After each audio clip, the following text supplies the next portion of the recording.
Hello guys, it's a short video about Vanaprastha. Actually, people who know Indian culture or Hindu culture, they would know it that there are 4 ashrams of life, and the third one is Vanaprastha. That means you go out of the society and live in a jungle.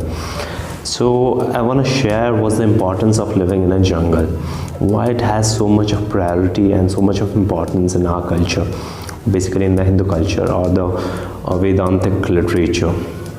The reason being, it's not about the life that you have in a jungle, it's about what you go through, what you give up to live in a jungle. So you can think of it like it has a meaning, what the literature is trying to say, what jungle basically means. Jungle has no rules. Like in our society, we have a certain set of rules.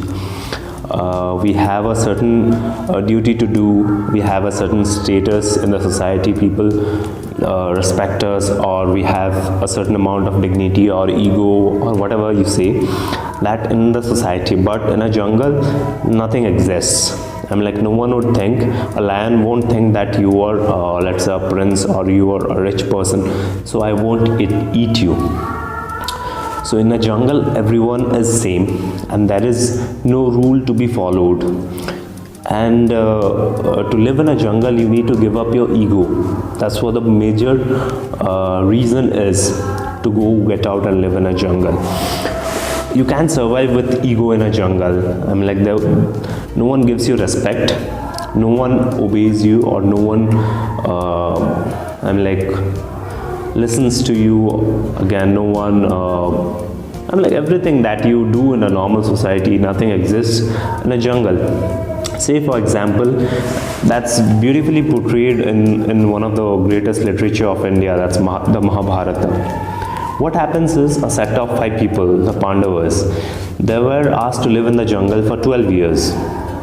And in 12 years, when they enter the jungle, what happens? There is they were the best of their class. There is one archer who is the best in the world. There is a wrestler called Bhim and Arjuna. They are best of the class. They were the kings. But once they entered the jungle, what happened was, the first instance was the strongest of them all, the so-called Bhim. What happened with him was, Hanuman lied in the jungle, and he was old, and he just simply asked Bhim to remove his tail. But Bhim thought that, yeah, I'm the prince, so when I walk, everything moves away. But that didn't happen. And he couldn't even lift the tail of Hanuman. So that depicts that in the jungle, you are the king in your place or in your kingdom, but not in the jungle. That's what Hanuman was trying to show it to him. And that dissolved his ego, that there is someone more powerful than him. That's what he realized. With Arjuna, what happened was, Shiva took a form of another archer and defeated him. Shiva said, तू होगा अपने शहर में राजा, you are like the king in your place, but here it doesn't work that way. You are not the most powerful one. There's someone more powerful than you. That's what he realized there. Then after that, they again went for 1 year of servitude. They stayed in a king's palace and they served them without being known as the princes of another kingdom.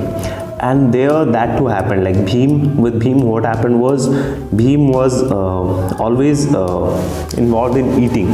Everyone used to serve him and he used to eat quite a lot. He became the cook. And where he has to serve everyone else, then he has to eat.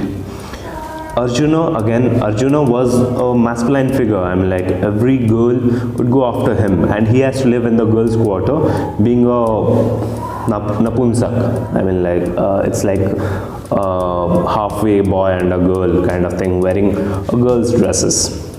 And the same goes for Draupadi. She is the queen, but she has to live like a servant, and she has to serve wine to the princess, the prince.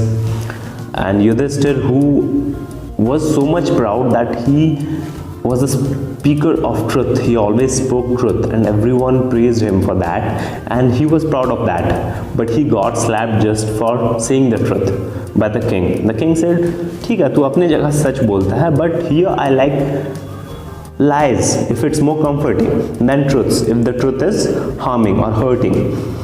So everyone's ego started dissolving.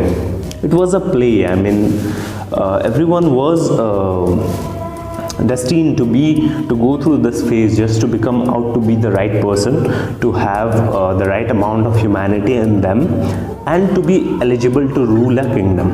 That was done by Krishna, of course, the master character of the epic.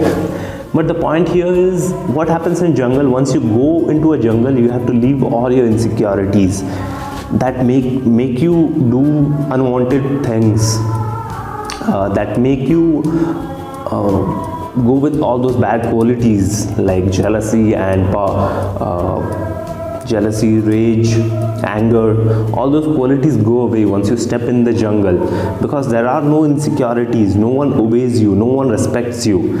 All the mental boundaries, all the rules that you have been following, that you have been thinking to be the right thing, just vanish once you enter into the jungle.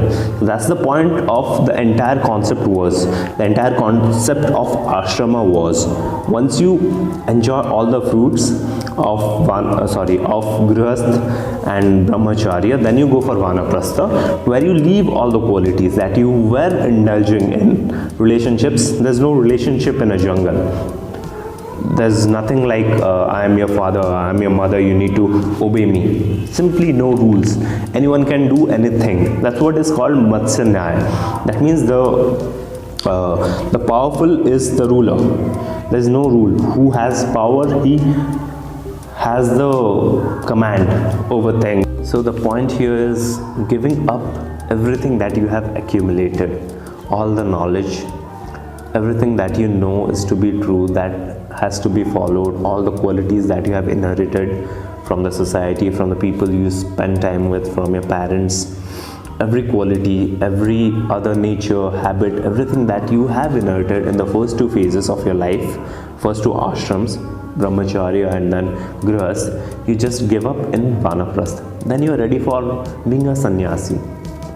That's true wisdom, or that's a way to enlightenment, I guess. Probably that's the reason why the things are done in a certain way. And thank you guys for watching.